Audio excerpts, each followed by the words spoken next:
Entonces, saben que primero estábamos grabando y yo dije, Roland no vino, porque Roland, ahora que es candidato, se la da y no sé qué cosa. O sea, vino y vino, tuve que volver a estar aquí otra vez, a ver, para que él Yo diga soy el cosas. candidato del No. quiquismo lindo, porque no sé dónde soy Bueno, candidato de no, qué. candidata es María Corina, que está Sí, aquí con señor. nosotros. Yo siempre, cada vez que entrevistaba a María Corina, le cantaba, María Corina me quiere gobernar. Pero esta vez no le voy a decir esto porque vamos a hablar con seriedad del problema del Esequibo, de la fachada Atlántica. atlántica. La fachada, ese nombre me encanta, fachada atlántica. Suena como una casa vieja, como la casa que Roland tiene allá en Agua Grande.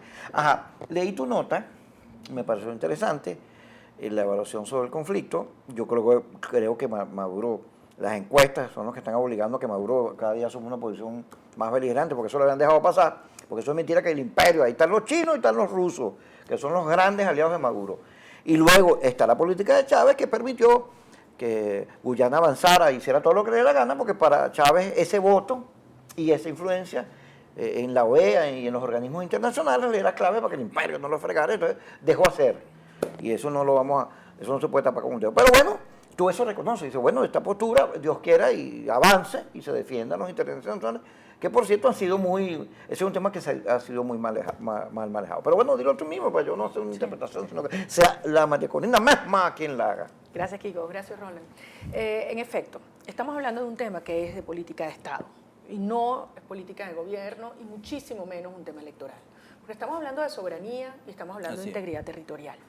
Y efectivamente el Esequibo tiene una importancia estratégica para Venezuela, no solamente por las riquezas que tiene en la tierra y en la proyección en sus aguas, en sus áreas marinas y submarinas, sino también y por eso se llama la fachada atlántica, es el acceso que Venezuela tiene al Atlántico. Por eso, durante generaciones, los gobiernos de una y otra tendencia política siempre mantuvieron una posición firme y clara en defensa del Esequibo.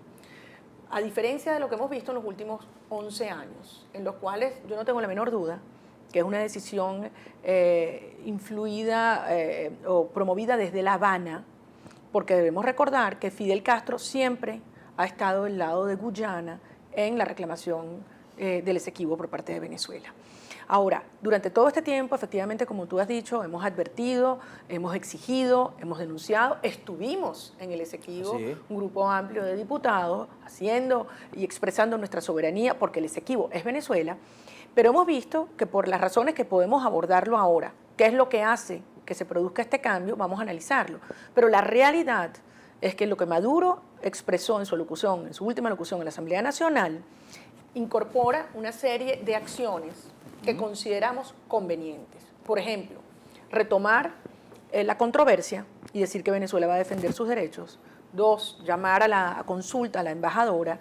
3, decir que va a recorrer el hemisferio y en particular hablar con los países de CARICOM a explicar la posición venezolana. Y 4, apegarse al Acuerdo de Ginebra firmado en el 66, que es el que Venezuela reconoce como válido. Eso está bien y es lo que nosotros hemos estado exigiendo. Ahora, hay graves errores, fallas en el planteamiento que deben ser corregidas. Por ejemplo... Vamos a entrar en eso y vamos a pasarle revista a las razones de ese cambio, pero me gustaría que agregaras comentarios con relación a, bueno, a esto que pone en evidencia un manejo de las relaciones internacionales absolutamente desdeñosas.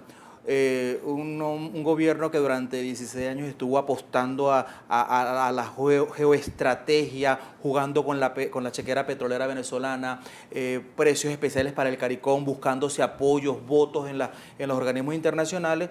Pero ocurre esta situación y resulta que todos esos países que apoyaban, que bueno, han recibido petróleo venezolano a precios absolutamente irrisibles en el mercado, con comodidades para pagar 20, 25 años, resulta que hacen un solo bloque y dicen, nosotros apoyamos a Guyana en esto, lo cual habla de que, bueno, simplemente eran unos intereses crematísticos, meramente el petróleo, los intereses petroleros, pero que en realidad no se ha conformado ninguna estrategia ni ningún liderazgo del país en el marco de la Cuenca del Caribe, en la fachada atlántica, ni en la zona andina. Es decir, habla de el desastre de las relaciones internacionales conducidas por el gobierno de Chávez y por el gobierno de Maduro ahora. Me gustaría que hicieras señalamiento con relación a eso. Y además hay un elemento que, Roland, cuando tú haces el análisis histórico de lo que ha sido el territorio venezolano, hemos perdido territorio en aquellos momentos en que hemos tenido gobiernos débiles e ilegítimos. Así es. Y entonces los vecinos se han aprovechado. Y desde luego este es el caso. Este es un régimen que está en su punto de mayor ilegitimidad y debilidad, y además se le agotó la chequera, y Así todo es. el mundo lo sabe.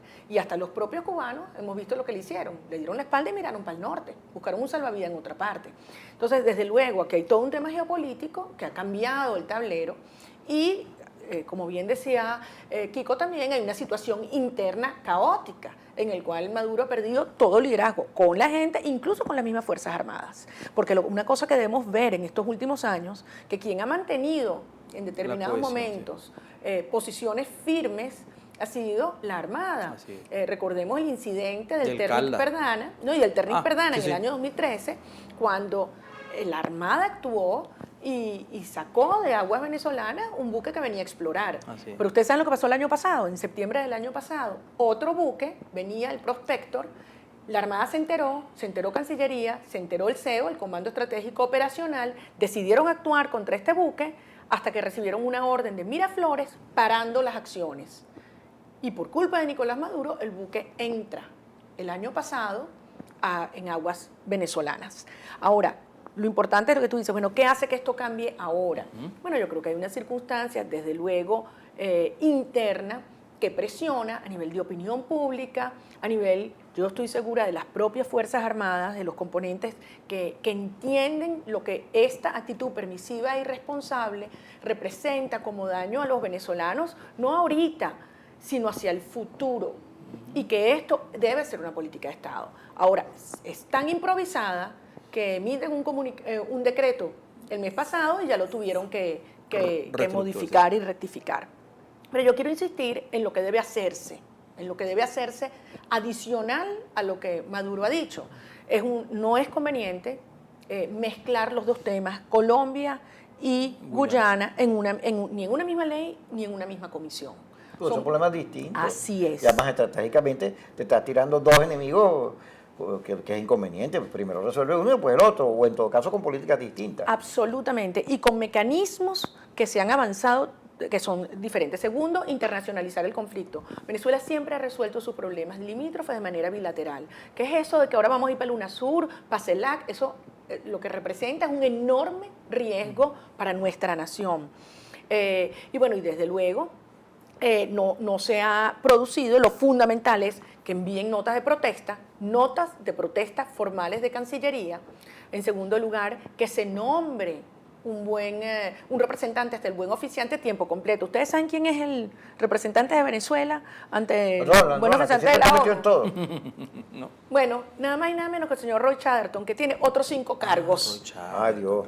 Entre otros. Ajá. Entre otros. El periclitado El señor. representante en las conversaciones de paz en La Habana. Entonces tú me dirás si esa es la persona que va a defender los intereses de Venezuela.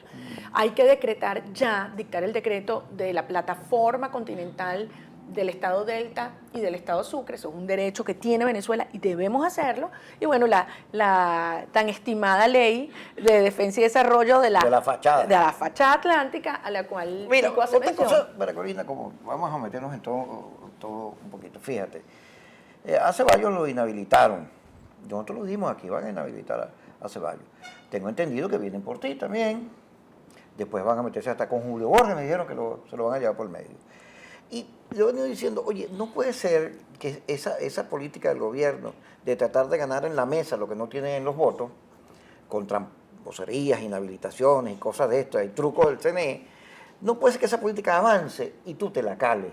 Y te la calas, y te la calas. Y entonces lo que hace la mesa es una declaración. Vamos, está bien, pero la declaración sola no sirve para nada. Tú tienes que moverte, ponerte bravo, tomar alguna actitud, así sea, o las tan llamadas de moda huelga de hambre, lo que te dé la gana, pero algo, tú no puedes permitir que te sigan rebanando, chicos. Y entonces te rebanan y no dicen nada. Y no hacen nada. Yo digo, oye, no sé. Estoy totalmente de acuerdo contigo, Kiko. Eso. Estoy totalmente de acuerdo contigo y yo creo que esa es la esencia del desafío que nosotros tenemos todos. Y esto no es un tema nada más de los partidos políticos de la unidad, porque aquí lo que está en juego no es nada más una disputa electoral o política tradicional. Aquí está en juego la república. Esto es una lucha realmente existencial. Lo hablábamos antes del programa. O sea, el drama del aceleramiento de una crisis humanitaria que ya tiene unos rasgos que nos tienen que sacudir a todos.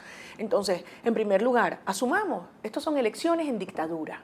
Nosotros estamos luchando y compitiendo en elecciones en dictadura y son ya las elecciones más corruptas y tramposas de la historia.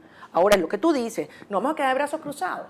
Sabemos que somos una mayoría inmensa que crece todos los días. Lo más importante, el mundo lo sabe y así lo reconoce. Y por eso los esfuerzos del régimen de bloquearse, no quieren dejar que venga una misión de observación de la OEA, de la Unión Europea, que haya presencia de conocedores y técnicos del tema, porque saben lo que está ocurriendo a nivel de la población, que es una avalancha de deseos de transformación del país y que entendemos lo que esta elección representa, que es un hecho político significativo, decisivo para avanzar hacia la transición. Ahora, totalmente de acuerdo contigo. Aquí no basta con ir a votar. Aquí nosotros tenemos que asumir un espíritu combativo de exigencia, de lucha, de protesta, de movilización en la calle. Mira lo que pasó hoy en Naguanagua. Ustedes vieron lo de los muchachos, ¿no? La Guardia Nacional arremetiendo contra los muchachos en el registro que electoral. se está inscribiendo. En Anzoátegui también ocurrió. En Anzoátegui también ocurrió. Ahora, María Corina, este tema, la gente, como no le cree nada a este gobierno, y efectivamente el tema de Guyana es muy delicado, y bueno, uno quisiera creer, bueno, que sí, que efectivamente van a tomar cartas en el asunto, porque durante 11 años estuvieron haciéndose la vista gorda. Y entonces hay quienes lo ven todo a través del tamiz electoral. Bueno, es que es el tema electoral que quieren, el tema del patriotismo, buscar que la gente se... Así como ocurrió con los argentinos, los dictadores, con Gualtieri, con las Malvinas. Quisiera tu comentario con relación a eso. Y luego el asunto de la mesa, ¿no? Que pareciera que está todo el mundo concentrado en el tema electoral, como bien dice Kiko, y entonces no hay posibilidad de mostrar al país lo que es una oferta electoral, por ejemplo, de cara a la Asamblea Nacional. Este año nada más que creo que fue dos leyes que aprobaron en este ejercicio, o sea, ni siquiera se ocupan de legislar porque todo se lo dan un habilitante al señor Maduro, el señor se va a hacer funciones que le corresponden al Ejecutivo, se va a Brasil, después se va a ver con Shannon, el señor de Cabello que tanto te quiere. A ti también. Sí, por ahí siempre me están nombrando, pero a Kiko lo nombran más que a mí. Kiko es el favorito. Conducta, sí. Tú eres el favorito. Eso, entonces, nosotros deberíamos hacer el sindicato de protagonistas de los programas de BTV que cobramos por derechos. Porque ya de verdad, yo te digo algo, tienen que darnos de cuando uno aparece ahí todos los días. Ahora bien, pero bueno, pues tú sabes que a mí yo digo que cada vez que veo una cámara de BTV y me dicen, mira, bien, no, yo declaro, porque ese es el único lugar donde salgo, por cierto. Bueno, ¿te pareciera entonces que el gobierno está muy mal, el país está muy mal, la inflación, la carestía, gente que aparece maniatada en las autopistas, los pranes con armas de guerra, asaltando comisarías, es decir, todo está al revés, y entonces el país está allí observando aquello. La oposición metida en el tema electoral y pareciera que no tiene espacios para mostrar entonces, la oferta para la transformación, para el cambio que es urgente y necesario. Y luego entonces el gobierno que tiene su jugada, entonces la gente empieza a angustiarse frente, por ejemplo, al tema internacional. Bueno, pero es que se denuncia, se va, viene el presidente, se va la ONU, viene UNASUR, viene fulanito, viene Samper, y no pasa absolutamente nada. Parece que esta gente fue intocable, sí parece pasa. Que los mecanismos internacionales no funcionan, parece que la Carta Democrática eso es un sueño que, bueno, a alguien se le ocurrió firmar maravilloso y Venezuela signataria, pero no le paran absolutamente a nada. No, sí pasa. Nada más yo les invito a pensar dónde estábamos hace un año. ¿Dónde estábamos a principios de enero del 2014 y dónde estamos hoy con relación a la comunidad internacional? O sea, el cambio ha sido 180 grados. Hoy todo organismo que tiene una mínima credibilidad e imparcialidad dice que en Venezuela se violan de manera masiva y sistemática los derechos humanos, que hay presos políticos, que hay represión y que no hay democracia. Y eso, desde el punto de vista de lo que ha sido la complicidad internacional, es un logro extraordinario, porque era uno de los pilares que utilizó el régimen durante años para legitimarse. En segundo lugar, sí, como tú también decías, no es la primera vez en la historia que se apela a la figura del enemigo externo. Lo hacen los regímenes totalitarios y sobre todo aquellos muy débiles. Pero Kiko y Roland, la situación que estamos viviendo en Venezuela hoy es de tal magnitud de desastre, de tragedia y de dolor, que aquí no hay excusa externa. al cual estos señores apelen, que pueda desviar la atención de lo que hoy es lo central. Y es que aquí hay una sociedad en llanto, El drama que han venezolano. destruido todos, la tragedia venezolana. Mira, yo miraba las imágenes y leía bueno, yo soy mamá y yo creo que eso particularmente nos pega, de estos dos hechos en San Cristóbal y en Bolívar, donde murieron este fin de semana 2 bebés, sin nacer, porque en los respectivos hospitales no había ni personal, ni equipo de cesárea, y el pobre papá desesperado, que le decían, se me está muriendo mi hijo, se me está muriendo mi hijo. Al final se murió el bebé porque no le hicieron la cesárea y no había urna en San Cristóbal, se tuvo que ir a Cúcuta. Yo decía, este es el diagnóstico del régimen, la esencia de lo que son, el retrato del dolor. Y esto nos tiene que sacudir a todos. Entonces, aquí no hay, mira, no hay excusa ni operación política que monten, por más plata que le metan, para desviar lo que es este drama. Ahora, tú tienes razón. No, los dolores, los problemas los conocemos. O sea, la gente muriéndose de hambre, muriéndose de mengua, matándonos en las casas, dentro de las propias casas, los policías asesinados. A estos los conocemos. El tema es para dónde vamos. Y yo creo que lo fundamental es allí en concentrarnos, diciendo la verdad. O sea, Venezuela necesita un plan de emergencia, pero la recuperación de nuestro país, y yo estoy convencida de eso, o sea, si hay un país en el mundo que tiene las posibilidades para tener un milagro económico, ese es Venezuela. Y que en corto tiempo podamos ver los resultados en estabilización de los sueldos, el ingreso familiar, en creación de empleo, en emprendimiento, en seguridad, en abastecimiento, en institucionalización, que exista justicia y en lo más importante, que es el tema del tejido social. O sea, cómo podemos encontrarnos como sociedad, crear confianza unos en otros, perdonarnos, Kiko, perdonarnos. Perdón que te interrumpa, pero que no es impunidad. Pero yo creo que este esfuerzo de dividirnos, de separarnos, ese es el gran desafío. Cómo nosotros podemos reconocernos con nuestras diferencias como ciudadanos y como hermanos, como personas. Vamos a meternos allá, pero fíjate, ayer estuve en Aragua y yo tengo una política de caerme a palos intensamente con los que nos invitan a estos foros, que me cuenten todos los chismes alguna vez. Claro, me maltratan. Ellos se caen a palos, tú pero, rigurosamente. Fíjate, lo primero que escuché, es interesante, el enfrentamiento entre el grupo de Diosdado contra el Aizami, que es Maduro, que en Aragua es, wow, porque además Diosdado tiene la fuerza militar, o sea que Maracay es un centro militar, y ahí está su fuerza, ¿no? Pero eso se traduce en unos vaivenes, ¿no? Lo que trae el Aizami hace, el diosdadismo se lo deshace. Y esto me sirve para ilustrar, cuando Maduro intentó aquella política de diálogo, ¿te acuerdas? Y montó aquel show y la televisión y todo eso, Diosdado eso se lo desbarató en segundos.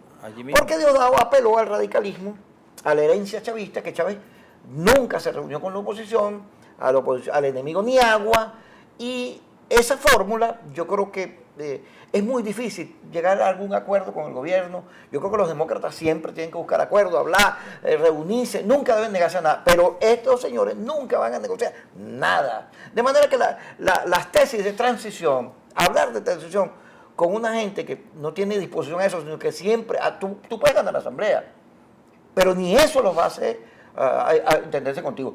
Yo creo que en Venezuela, el gobierno que viene, que yo estoy seguro que viene, más que una transición, nosotros vamos a un gobierno diferente que yo no sé si a la larga, porque yo creo que a partir de la derrota de la Asamblea estos van a perder hasta la cédula, no van a ganar más nunca, porque son muy malos. Yo no sé si en la derrota algún día aprenderán el valor de la conversación y podamos tener un trato político moderno y racional.